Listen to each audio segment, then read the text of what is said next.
پیارے دوستو، آج ہم آپ کو ایک ایسی جگہ کے بارے میں بتائیں گے جہاں قرآن مقدس کو رکھنے پر موت کی سزا دی جاتی ہے، اور جہاں مسجدوں کو گودام بنا دیا گیا، اور اللہ تبارک و تعالیٰ نے اس جگہ کیسے اپنی قدرت کا کرشمہ دکھایا۔ اس بارے میں پوری تفصیل جاننے کے لیے آج کی اس ویڈیو کو آخر تک ضرور دیکھیے گا۔ لیکن ویڈیو شروع کرنے سے پہلے اگر آپ نے ہمارے چینل کو سبسکرائب نہیں کیا ہے تو اس چینل کو سبسکرائب ضرور کر لیجئے گا، تاکہ ہم ایسی ہی معلوماتی ویڈیو آپ کے لیے ہر روز لاتے رہیں۔ دوستو، 1971 کی بات ہے۔ روس میں کمیونزم کا طوفان بولتا تھا، بلکہ دنیا تو یہ کہہ رہی تھی کہ بس اب پورا ایشیا سرخ ہو جائے گا۔ انہی دنوں ایک شخص ماسکو ٹریننگ کے لیے چلے گئے۔ وہ بتاتے ہیں کہ جمعہ کے دن میں نے اپنے دوستوں سے کہا کہ چلو نماز ادا کرنے کی تیاری کرتے ہیں۔ انہوں نے کہا کہ مسجدوں کو گودام بنا دیا گیا ہے، اور کچھ مسجدوں کو سیاحوں کی قیام گاہ بنا دیا گیا ہے۔ یہاں شہر میں صرف 2 ہی مسجد ہے جو کبھی کبھی بند اور کبھی کبھی کھلی ہوتی ہے۔ میں نے کہا کہ آپ مجھے مسجد کا پتہ ہی بتا دیں، میں خود ہی وہاں چلا جاتا ہوں۔ میں جمعہ کی نماز ادا کرنے میں خود ہی وہاں چلا جاتا ہوں۔ ان دوستوں سے پتہ معلوم کر کے وہاں پہنچا تو وہ مسجد بند تھی۔ مسجد کے پڑوس میں ہی ایک بندے کے پاس مسجد کی چابی تھی۔ میں نے اس آدمی کو کہا کہ مسجد کا دروازہ کھول دو، مجھے نماز پڑھنی ہے۔ اس نے کہا کہ دروازہ تو میں کھول دوں گا، لیکن اگر آپ کو کوئی نقصان پہنچ جائے تو میں ذمہ دار نہیں رہوں گا۔ پیارے دوستو، اس شخص نے مسجد کا دروازہ کھولا تو اندر مسجد کا ماحول بہت خراب تھا۔ میں نے جلدی صفائی کی اور مسجد کو صاف کرنے کی پوری کوشش کرنے لگا۔ پھر صفائی سے فارغ ہونے کے بعد بلند آواز سے اذان دی، اور اذان کی آواز سن کر بوڑھے، بچے، عورت اور جوان سب مسجد کے دروازے پر جمع ہو گئے کہ یہ کون ہے جس نے موت کو آواز دی ہے۔ لیکن مسجد کے اندر کوئی بھی نہیں آیا، کیونکہ میں اکیلا ہی تھا۔ بس ظہر کی نماز ادا کی اور مسجد سے باہر آ گیا۔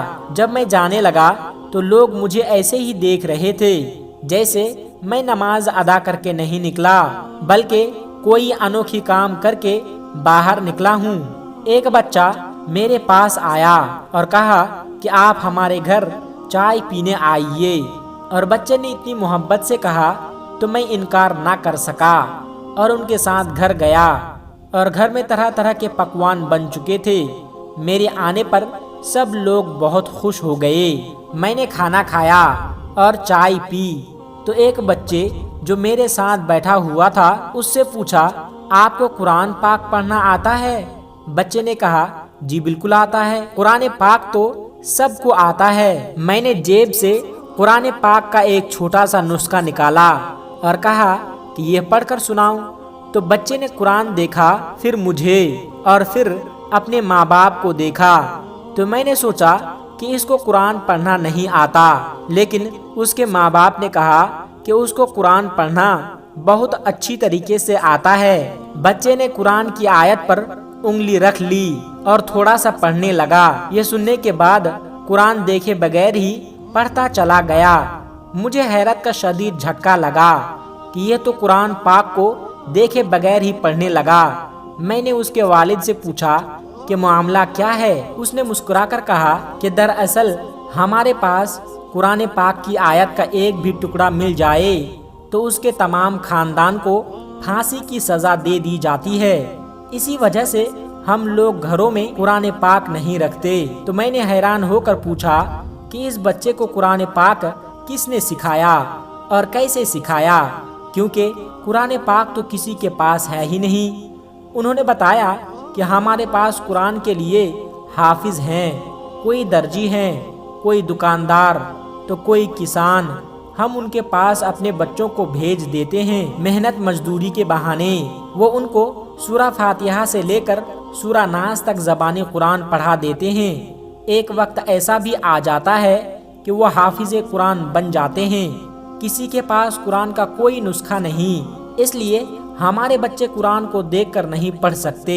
اس وقت گلی محلے میں جتنے بھی بچے دکھائی دے رہے ہیں، یہ سب کے سب حافظ قرآن ہے۔ یہی وجہ ہے کہ جب آپ نے اس بچے کے سامنے قرآن پاک رکھا تو اس کو پڑھنا نہیں آ رہا تھا، کیونکہ وہ زندگی میں قرآن پاک کو دیکھ کر کبھی نہیں پڑھا۔ لیکن جب آپ نے آیت سنائی تو وہ قرآن سنانے لگا تھا۔ اگر آپ اس کو نہ روکتے تو یہ آپ کو تمام قرآن پڑھ کر سنا دیتا۔ اس نوجوان نے بتایا کہ میں نے قرآن پاک کے ایک نہیں ہزاروں معجزے دیکھے۔ جب قرآن پر پابندی لگائی گئی تھی اور قرآن کو بین کیا گیا تھا تو اس معاشرے کے ہر بچے، بوڑھے اور مرد اور عورت کے سینوں میں حفظ ہو چکا تھا۔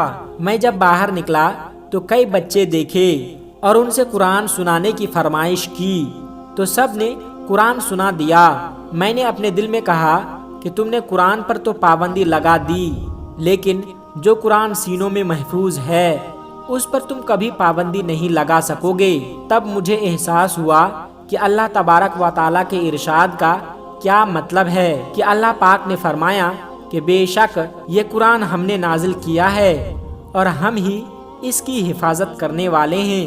دوستو، آخر میں اللہ تبارک و تعالیٰ سے دعا ہے کہ اللہ پاک ہم سب کو قرآن پاک کی عظمت کو سمجھنے کی توفیق عطا فرمائیں۔ آمین ثم آمین۔ دوستو، امید کرتے ہیں کہ آج کا یہ کرشمائی ویڈیو آپ کو اچھی لگی ہوگی۔ اگر آپ کو ذرا بھی اچھی لگی ہو تو اس ویڈیو کو ایک لائک کر کے ہمارے چینل کو سبسکرائب ضرور کر لیجئے گا۔ تب تک اپنا اور اپنوں کا بہت زیادہ خیال رکھیے گا۔ السلام علیکم ورحمۃ اللہ وبرکاتہ۔